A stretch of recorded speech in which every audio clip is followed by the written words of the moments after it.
Dragonfly TV, real kids doing real science.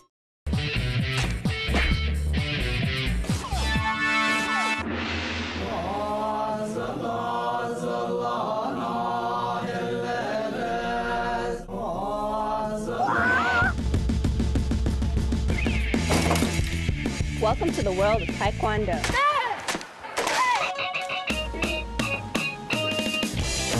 Taekwondo is a Korean martial art that uses a lot of kicking. We know our Taekwondo moves pretty well, but we don't know why these kicks are so effective. Even our instructor can't explain everything. It's science. So we're going to investigate kicking power for ourselves.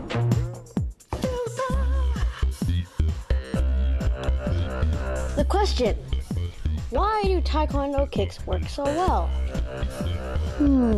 What you see is real. It's the work of science. So what makes a strong kick? Well, I guess we have to be positioned a certain way, so we use all our muscle power and coordination without falling over. But if we kick the wrong way, we either fall down, hurt our foot, or miss our target. You really knocked me out, and I can't get enough. So what can we test? We can see how our foot position affects our kick's power and stability. Ready? Begin. You will exercise 4 times with the left, and then 4 times with the right. 8 times with both sides. Begin. To check our power, we'll side kick the punching bag. Timber!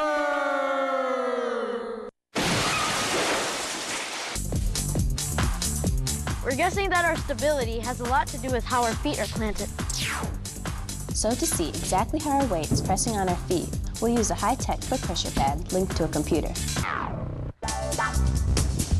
We'll test the side kick using 2 different foot positions. In the first position, the foot is perpendicular to the kick.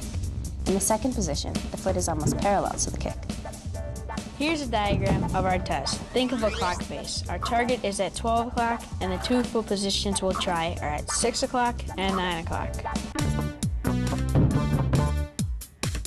Test number 1, foot at 9 o'clock.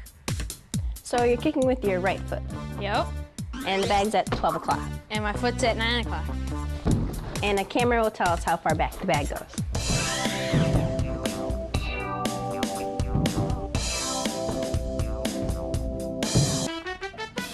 Okay, test number 2, foot at 6 o'clock.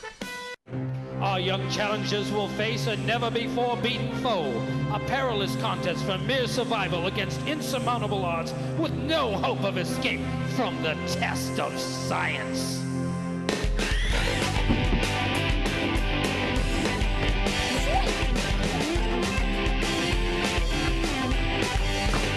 Let's start with the kick bag results. One video camera is focused on the kick bag. It will show us how far back the bag bounced. Let's compare the 2 kicks. At 9 o'clock, we couldn't get good power into the kick. The bag barely tilted. But at 6 o'clock, we generated much more power. The kickback tipped right over. Okay, now we know which foot position gives us the best kicking control, but why? Let's see what the pressure pad tells us. Here's Ka's footprint during the 9 o'clock kick. What do these colors mean? The oranges and reds are the places where your foot is pressing hardest on the pad. You know, where your body weight is pushing down. The reds are along the outer edge of my foot, so I couldn't keep my balance. Then compare that to your strong kick. The red areas are on your toes and the ball of your foot. Well, that's different. But why would that matter? I mean, it's still my leg, and I didn't suddenly get stronger on the good kick. No, but you were using different muscles to keep your balance. Let's look at the super duper leg model. When we pivot to 9 o'clock, our kick is controlled by these smaller muscles, the abductors. And these smaller muscles aren't as strong, so your kick isn't as powerful. Listen up. When we pivot the foot to 6 o'clock, we're using a different group of muscles. They're the quadriceps, the hamstrings, and the calf muscles. Wow, look at how much bigger those muscles are. That's what must give us our extra power. Come on. Now it's making sense. Well, we figured it out. Foot position totally affects our kicking power. I'm going to practice double time before this competition. All this physiology better help.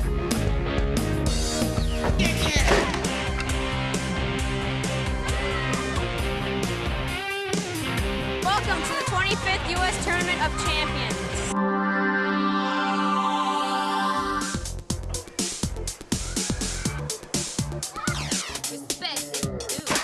The fight is about to begin.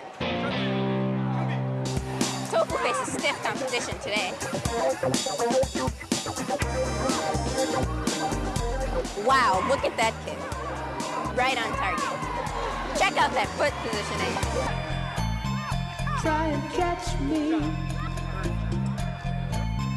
Okay, I'm not fooling around anymore.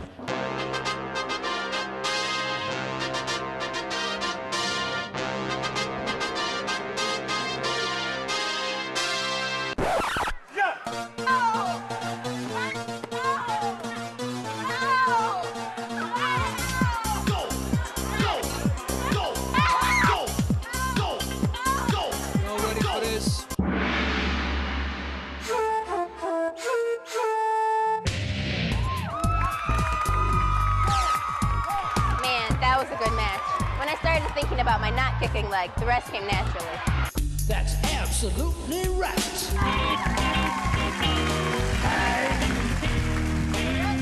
I had good control because I think my foot was placed well.